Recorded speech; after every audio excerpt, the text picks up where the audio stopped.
Sejam todas e todos bem-vindos a mais um episódio do Diálogos Olimpianos, o podcast produzido pelo GEMAN.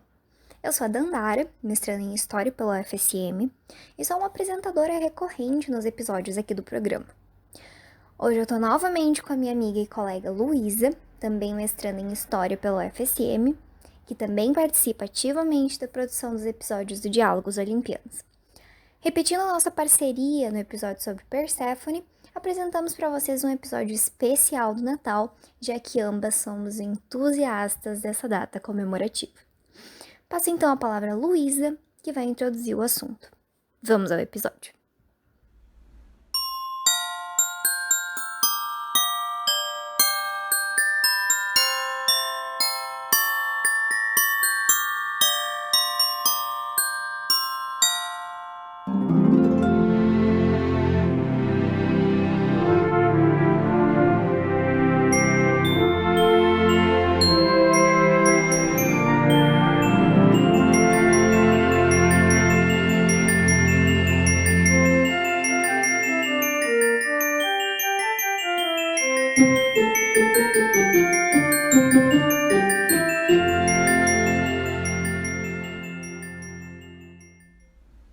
Olá, pessoal! É um prazer estar de volta mais uma vez no Diálogos Olimpianos, ainda antes do final do ano, e também com a minha dupla frequente, Dandara.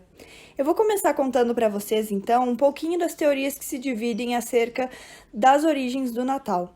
Elas são observadas pela historiografia a partir de dois vieses principais, a teoria da história das religiões e a hipótese do cálculo.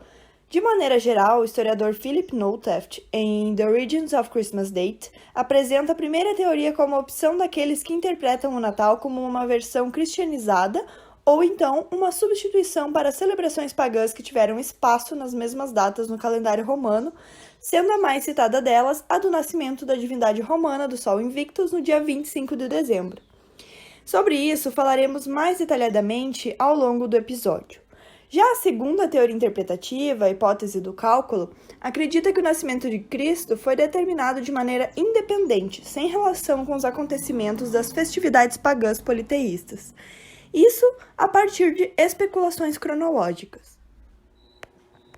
Já o historiador Thomas Talley, em Origins of Liturgical Year, um livro de 1986, acredita que o dia 25 de dezembro deriva do Dia da Paixão de Cristo, cuja comemoração já estava presente no calendário juliano, com a data estabelecida já entre os séculos II e III. Há toda uma elaboração cronológica estabelecida em paralelo por esta teoria, como um cálculo entre datas: a concepção de Cristo no ventre de Maria, a sua morte na cruz, as duas ocorridas em 25 de março, e a data romana para o equinócio vernal, adicionando a isto os 9 meses de gestação. Então, Jesus teria nascido no dia 25 de dezembro, também um dia do solstício de inverno. Essa cronologia já tinha sido elaborada no início do século IV com a seita cristã donatista. Um dos pioneiros dos estudos da religião, Hermann Usner, que viveu entre 1834 e 1905, acreditava ser o Natal um bom exemplo de como alguns elementos da cristandade se desenvolveram em um contexto pagão. Para ele, a celebração do nascimento de Cristo nessa data viria de um sincretismo do culto ao sol, que ao mesmo tempo também seria um monoteísmo pagão incipiente, entre aspas. Para ele, um dos pontos importantes dessa história é que no ano de 274 d.C., o imperador romano Aureliano elevou o culto ao Sol Invictus, um culto oriental, também entre aspas, como suprema divindade do Império Romano. Seu culto era comemorado em 25 de dezembro. Esses ritos eram bastante populares, inclusive entre os cristãos recentemente batizados. Então, a Igreja, em seus primórdios, teria precisado incorporar esses rituais em sua própria liturgia, reinterpretando o nascimento anual do Sol no solstício de inverno como o nascimento de Cristo. O que até faria sentido, pois os cristãos recém-convertidos não aboliam as práticas cotidianas de sua antiga religiosidade de maneira radical, ao menos não sempre, e não num primeiro momento. Essa afinidade observada tem como ponto-chave um simbolismo solar, pois na arte e na literatura tardo-antiga cristã, Jesus Cristo era referido como o Sol verdadeiro ou o Sol da verdade. Essa teoria foi aceita por muito tempo, desde 1889, praticamente sem críticas. Algumas ideias sem base, inclusive, surgiram de estudos que o seguiram, como, por exemplo, a ideia de que Constantino tinha transformado a festa do Sol Invictus no Natal como parte de um projeto de tornar o cristianismo a religião do império. Uma afirmação anacrônica e exagerada, né? Estudos mais recentes do arqueólogo e papirologista austríaco Steven Hijmans, o qual pesquisou evidências arqueológicas, numismáticas, epigráficas e literárias do segundo ou quarto século depois de Cristo, e pôde mostrar que a ideia do Natal, sendo precedido por uma festa popular importante e dedicada ao Deus Sol, pode ser considerada como um anacronismo e uma visão da religião romana que já é datada do século XIX, né? E nesse caso, também mostrando que muitas ideias foram construídas sem embasamento teórico e documental suficiente. Suas ideias céticas e revisionistas demoliram a tese anterior de que também o Sol Invictus era uma divindade nova e totalmente distinta, vinda do Oriente, para receber o maior festival em Roma no dia 25 de dezembro. Agora, falando um pouquinho dos estudos da hipótese do cálculo, neles, muito frequentemente, aparecia uma fonte chamada Chronograph, do ano de 354 depois de Cristo. Nela constavam textos cronológicos que incluíam um calendário civil de alguns festivais romanos celebrados em meados do quarto século. Ali aparecia que em 25 de dezembro se lia Natalis Invicti Circenses Missus, aniversário do Invictus. Isso foi erroneamente interpretado como festival em honra ao Sol, apesar de que Invictus não necessariamente se referisse ao Deus Sol exclusivamente. Isso foi associado ao Natal também, porque nesse calendário continham registros de mártires cristãos, incluindo sua data de martírio, que também era considerada como uma data de nascimento, né? Nesse caso, uma data de renascimento, por causa da ressurreição. Sobre esse documento sobre o qual falamos agora, o mesmo arqueólogo e papirologista que citamos antes, Hijman, apontou que ela não seria uma evidência suficiente para basear a hipótese de que a celebração do Natal seria no dia 25 de dezembro e que isso estava relacionado a um festival pagão que ocorresse naquele dia. Na verdade, o que parece é que nenhuma das fontes que restaram podem afirmar que o culto ao Sol fosse realmente celebrado no dia do solstício de inverno. Na verdade, parece que esse culto era comemorado em datas bem distintas e sem significância astronômica. Por exemplo, 8 de agosto, 28 de agosto, 19 de outubro ou então 11 de dezembro. Então, para esse autor, o simbolismo cósmico geral que era associado à data do solstício, que levou a Igreja Romana a adotar 25 de dezembro como festival da Natividade, deve ser mantido separado do culto ao Sol como uma divindade pagã que não teve nenhuma influência imediata no Natal.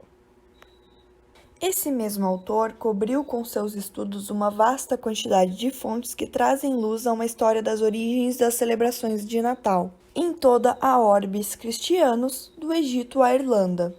Ele observa que em Jerusalém e Belém, as celebrações da Natividade ocorriam no dia 6 de janeiro até o século VI. Esse autor, então, acredita que essa era a data original do Natal, que então foi exportada para Roma e transferida para o dia 25 de dezembro com a influência do solstício, mas não como uma ligação direta. Como a data original de 6 de janeiro, esse autor sugere que talvez apenas fosse a data de uma consagração da Natividade para a Igreja. Talvez alguns de vocês já saibam, mas o dia 6 de janeiro é o dia dos Reis Magos e é bastante comemorado em países de maioria católica até hoje, como por exemplo a Espanha, que recebe uma segunda onda de presentes após o Natal. Essa teoria não é bem considerada, pois lhe falta bastante base documental. Talvez Hijman tenha ignorado alguns estudos passados e, ao mesmo tempo, Ele tem uma boa razão para acreditar que muito peso tenha sido colocado nas influências interreligiosas, mas isso não significa que elas devam ser desconsideradas juntas, como um fator. É válido apontar certas linhas de influências entre os ritos e festivais dos cristãos e dos não cristãos. E isso não é a mesma coisa que dizer que uma festa como o Natal tenha sido modelada de uma maneira consciente por decreto de líderes da igreja como um paralelo a um festival pagão, quase como se fosse tudo planejado. Rijmans ainda tem muito a nos acrescentar. Por exemplo, ele afirma que o culto solar tinha um papel ambíguo no mundo romano, tanto como um corpo cósmico quanto como um deus. Os cristãos poderiam lidar com o Sol, cuja natureza cósmica e realidade eram inegáveis e cujo potencial para um simbolismo cósmico era inspirador, sem necessariamente estarem lidando com um deus pagão, o Sol Invictus. Então, ao mesmo tempo, no Império Romano, o Sol era visto como um corpo divino e era usado juntamente com a Lua, tido como um símbolo cósmico ou como uma alegoria da eternidade. A realidade astronômica do Sol e da Lua impedia que tais simbolismos fossem exclusivamente pagãos. Então, eles poderiam ser adotados pelos cristãos. Esse tipo de simbolismo cósmico inspirou a Igreja a eleger o solstício de inverno, o dia 25 de dezembro, como o nascimento de Jesus Cristo. Para esse autor, enquanto eles estavam cientes que os pagãos celebravam o festival em honra ao Sol Invictus naquele dia, isso não os preocupava e certamente não teve nenhuma importância no fato de que escolheram essa data para o Natal. Então, como vocês podem notar, muitas dessas afirmações diferentes eram feitas sobre a temática do Natal. Então, é um assunto que ainda não foi bem decidido na academia. Ainda resta a necessidade de mais discussão e mais aprofundamento na pesquisa. No entanto, ficamos assim, né, com algumas questões, mas também alguns apontamentos sobre essa temática. Eu passo a palavra agora para minha colega Dandara comentar sobre uma das figuras natalinas mais notórias de nossos tempos. Uma figura natalina muito popular atualmente é o Papai Noel. No Brasil, o nosso bom velhinho vem do francês Père Noël, Pai Natal, mas nos países de língua inglesa ele se chama Santa Claus, uma abreviação de São Nicolau, um bispo turco que viveu entre os séculos 3 e 4 e que foi canonizado pela Igreja Católica. A figura do Papai Noel foi influenciada por outras culturas não cristãs ao longo da Idade Média e a partir do final do século XIX, o seu apelo se tornou fortemente comercial. Nesse episódio, porém, eu vou me centrar na figura de Nicolau de Mira, pertencente ao recorte temporal do nosso grupo de estudos, a Antiguidade, e se vocês tiverem interesse na figura do Papai Noel com mais detalhes ao longo da história, me sigam no Instagram, @professoradandara, que durante todo o mês de dezembro eu tô fazendo publicações com a temática do Natal. Bom, Nicolau nasceu no final do século III, por volta de 270 ou 280, na Lícia, que fica na costa sudoeste da atual Turquia, em uma família abastada. Ele era uma criança privilegiada que tinha o que precisava e ele teve um gramático para guiá-lo na educação formal. A mãe tinha quase 50 anos quando ele nasceu, então seu nascimento foi visto como milagroso. Um de seus biógrafos é Metódio, bispo de Constantinopla, já no século IX, ou seja, alguns séculos depois de Nicolau ter vivido. Então essas biografias são repletas de contos sobre a santidade de Nicolau e as histórias que eu trago aqui têm bastante esse caráter. Então é bom a gente saber que é necessário relevar a partir de uma perspectiva histórica essas informações. Mas é importante a gente entender a importância e a influência desse santo, que é um dos mais populares do mundo e que está na raiz desse personagem natalino tão querido pelas crianças, que é o Papai Noel.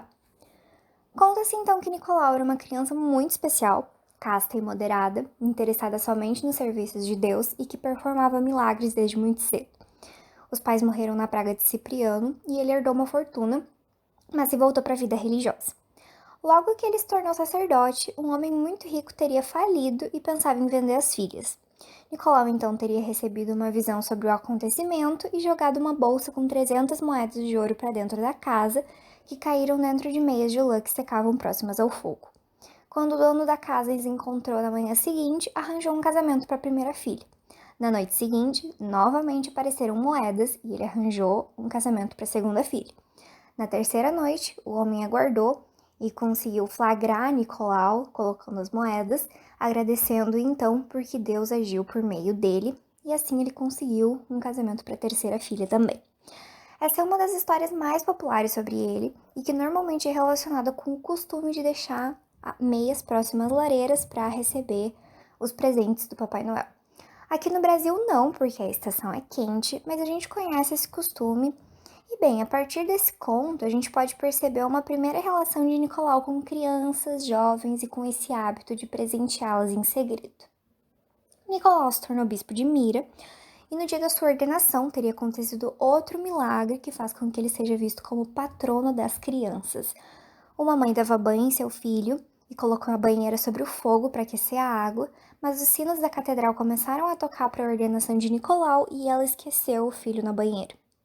Quando a celebração havia acabado e ela foi receber a bênção do bispo, ela lembrou do filho e lamentou para Nicolau a situação, ao que o bispo respondeu que ela poderia ir para casa tranquila porque a criança estava bem.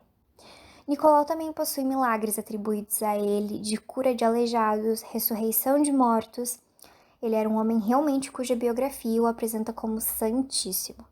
Nicolau teria sido preso e torturado sob Diocleciano, mas liberado após o Edito de Milão de Constantino, em 313, e teria estado também no Concílio de Nicéia, em 325, onde no julgamento diário ele teria dado um tapa na orelha dele e sido preso, mas liberado no dia seguinte por performar um milagre na cela. Então, Nicolau de Mira é uma figura inserida nesses contextos marcantes do cristianismo na antiguidade, como as perseguições de Diocleciano, o reinado de Constantino, o concílio de Nicéia, e esse contato direto com Ário nesse contexto do arianismo. Contesta-se se Nicolau de fato teria existido ou participado do concílio de Nicéia, por exemplo, mas é interessante observar, a partir dos vestígios que a gente tem, a relação dessa figura com esses tópicos presentes em livros de história e ao mesmo tempo com o presente, sobrevivendo na figura do Papai Noel e percebendo que Nicolau não é alguém solto no tempo, uma figura mágica deslocada da sua própria realidade. Outra questão atribuída a Nicolau é que 3 crianças teriam sido assassinadas e esquartejadas por um açougueiro, e Nicolau, sabendo do crime por meio de um sonho, teria ressuscitado-as. Diz que assim ele se tornou padroeiro dos estudantes e fabricantes de barris, porque as crianças estavam escondidas em barris, suas partes dos seus corpos. Nicolau teria aparecido também a 2 jovens ladrões italianos cuja mãe rezava para que eles se endireitassem. E Nicolau então teria aparecido para eles e os assustado com imagens do seu futuro. Os jovens mudaram e Nicolau se tornou santo patrono dos ladrões. Nicolau também exorcizava crianças e teria subjugado um dragão. Então a gente vê essa profusão de histórias sobre a santidade e os poderes de Nicolau por viver uma vida tão próxima a Deus, tão dedicada, e consegue perceber como ele era uma figura popular, provavelmente na sua época, por ter sido um bispo bastante influente na região e possuindo uma boa relação com o Império de Constantino, e a sua figura era tão benquista que foi se tornando popular ao longo dos séculos e cada vez mais histórias da sua santidade vão aparecendo. É interessante notar também o destaque que há na vida casta, moderada, dedicada a Deus desde a infância, desde muito novo. Então, de certa forma, há toda essa atmosfera de santidade que eu acredito que poderia servir até como exemplo de vida para as pessoas que tinham contato com essas histórias relacionadas a ele. Nicolau morreu em 6 de dezembro de 343 e foi enterrado em Mira, em uma igreja que a população construiu em honra a ele. Seu legado se espalhou por toda a Europa e atravessa os séculos, sobrevivendo na figura de Santa Claus atualmente. Essas informações que eu trouxe para vocês vêm do livro da Charles River Editors, Saint Nicholas and Santa Claus, The History of the Man and the Character Behind the Most Popular Christmas Traditions. Maria Luísa de Faria Geraldes Barba, doutora em cultura inglesa pela Faculdade de Letras da Universidade de Lisboa, em seu artigo intitulado A Invenção do Natal, traz algumas ideias interessantes para fazermos o encerramento de nosso episódio. Mesmo sendo uma festividade de grande porte em níveis mundiais, assim como outras datas comemorativas, o Natal tem suas particularidades conforme cada época e cada local no qual está sendo festejado.